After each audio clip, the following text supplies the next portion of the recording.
Hi, you're sewing with Cody. And in this video, this is going to be part 2 of the Bernina Stitch Designer video series. So with Stitch Designer, as a recap, Stitch Designer is a feature that's only found on the Bernina 790 and the Bernina 880. And what this allows you to do, it allows you to either create decorative stitches or stitches from scratch, or to alter pre-existing stitches to make them whatever you want. To give you some good examples of some of the stitches that we've played with and done stuff on, here are some of the stitches. Some of them are the preset stitches, but most of them are either from scratch, like most of the ones you see at the bottom here, or some of them are altered stitches. And we're going to go over through the series with Stitch Design, we're going to go over how to make these stitches. So they're pretty cool. So let's get started. So in this video, we are going to take a stitch that's built in, which we're going to work with stitch 601, which is a really neat stitch. But with this stitch, you can't tell at this moment, but this stitch is a triple stitch. And depending on what you're doing, you may not want it to be a triple stitch. So with Stitch Designer, we're able to come here, and here we can see right off the bat, see how much thicker it is and how bold the stitch is repeated. That means it's a triple stitch. And we also know it's a triple stitch because we see the triple stitch icon selected. So what we'll do is we would select the stitch, so we can come down here. This option down here, when you click on this button, it gives you 3 different options. So the first one here is select all. The second one is select multiple stitches, basically different multiple needle positions at a time to select a portion of the stitch you see on the screen. The second one is so you can select a certain needle penetration or a certain single stitch. But we want to select all. So we'll go and select all, and you'd see the stitch turns completely blue. The entire decorative stitch turns blue. So when we click, or basically unselect the triple stitch function, you'll see the design go much thinner and more lean. So that means it's a single stitch. It's not a triple stitch anymore.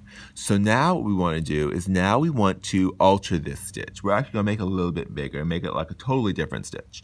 So the first thing you want to do is make sure we have the entire design selected. And so if your entire stitch here isn't blue, you can come down here and then just say select all. So now our design is entirely blue, but we're going to make this stitch much bigger than what you see on the screen. So what we're going to do is right now you can see this shaded area, and depending on how zoomed in you are, would depend on how much you can see of it. But what we want to do is you see that light blue area, we want that to go away. That's our 9mm restriction. So you can come here to the 9mm icon, you'll click that, and that restriction goes away. Because with the 790 and 880, we have sideways motion stitches, so we can make our design any size we want. And that's where we're removing that 9mm restriction. So this is going to be really simple. We have our design selected. So what we're going to do is we're going to duplicate it, we're going to copy it, and now we're going to mirror image it. So now you can see it move like this. This is not what we want our final design to look like. So if you see, and I'll point this out on all the videos and multiple times, over here on the left, this is how your design is going to look when it's fully stitched out in multiple repeats. And you can really see if there's an error or you've created the stitch you're looking for. But what we're going to do now is you can see this is our original stitch, and then the copy shot all the way over. We don't want it. We want to line it up. So we're going to use our top arrow, our top knob, which is our stitch width knob, but it's also our left and right. So we can turn it counterclockwise to move the design over. And you can basically move it over until the points line up or until you create the stitch you're looking for over here.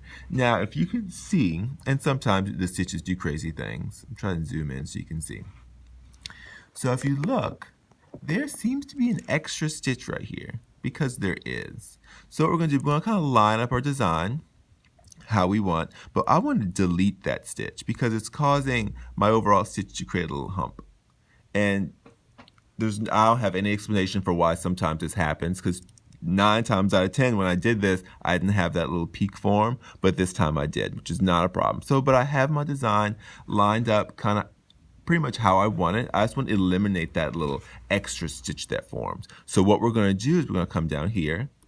We're going to select the option just to select one needle penetration essentially. So I'll click that, and I'm going to click that point, that little peak. Oops, that's not what I wanted. So whenever a mistake happens, there's always that undo button. So undo it. There was one thing I forgot to select. And so right now, I'm on the draw function. So whatever I do, it's going to want to draw something. That's not what I want. So I want to get out of that. So go back. And I want to select a single point. So my select option is this one. So now I can come on, select one needle penetration. I can come to that point. So I'm exactly at that peak. So I can hit the trash can button. And now that peak goes away. However, because I made a copy of this before I deleted that, you can see my next one has that same little piece. So let's go and click that, and we'll go and delete that little point.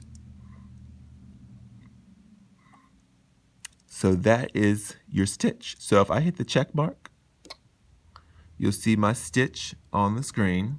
So if you go and stitch that out, you can see here, this is what the design looked like originally. So if I would just have selected stitch 601, this is the stitch I would have gotten straight off the bat.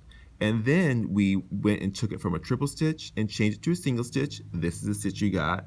And then we took this stitch, altered it a little bit, made a copy of it, and this is the stitch I created.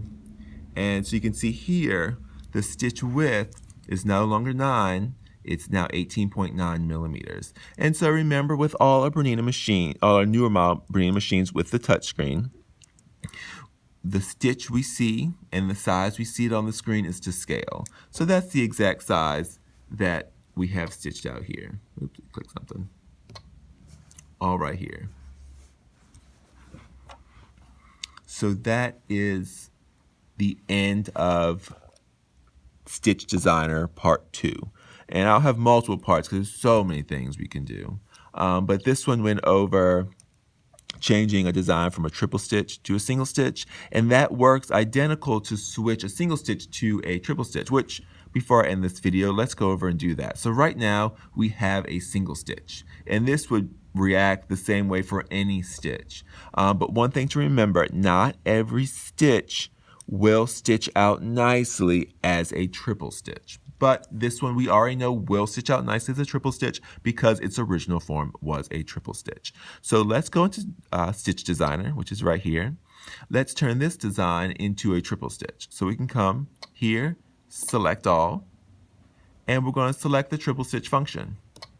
So now you can see it's yellow, and you can see how much bolder the design actually is. So now that is how you convert a single stitch into a triple stitch. It's identical, it's just a reverse from changing a triple stitch to a single stitch. All right, I hope everybody enjoys part 2 of Bernina Stitch Designer, and stay tuned for more parts because there's a lot you can do with Stitch Designer. All right, happy sewing.